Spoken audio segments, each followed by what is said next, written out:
first beam. I'm so excited. They even let me do this the whole time. Sound. Scene 15, take 1. Excellent job.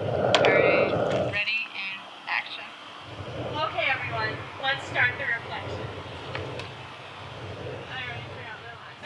So on day 3, we shot the reflection circle scene and the worksite scene. Originally, I had planned on doing the worksite scene in an actual volunteer worksite, but we couldn't do that anymore for 2 reasons. 1, we had really worn out our welcome with the volunteer organization and the story that we were telling. 2, there would have been a very loud generator on that site, so we ended up shooting at the house across the street from where I lived. They were rebuilding their house and they left a bunch of lumber and stuff just out there in the field, and they did actually drive up on us at one point. "What are you doing?" And I played the "I'm a film student" card to make it seem a little bit more innocent, and 2, they felt a lot better that I lived across the street and they were just like, "Oh, okay, perfect, have fun." I was like, I'm gonna play the film student card for as long as I possibly can. That's probably the only benefit to being a female filmmaker, and being as small as I am, I'm just like, oh, I'm so little, I'm just a girl, like, what am I gonna do? By day 3 on this shoot, I was already going insane. I was already insane. First couple days were so much work. There was one part that I had to cut out of the movie, so I had to kind of rewrite the script and give those lines, if there were any necessary lines, to other characters. So I had to do that at night. Where my mind was a place that my mind had never been before. I was legitimately convinced that Mallory was 2 separate people, that they were twins, and they were alternating days. Working with Barry, really passionate actor, and I really wish that I had footage of it, but every time we were on break or on lunch or something, he had a working with Sylvester Stallone story that he just had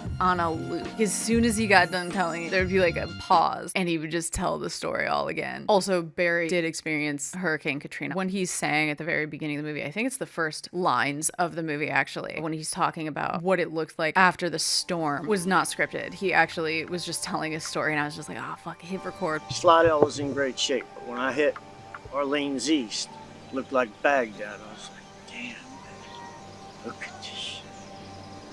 Oh my God, what did I get myself into? We shot the reflection circle scene in my backyard. Don't get me wrong, I love doing my sports.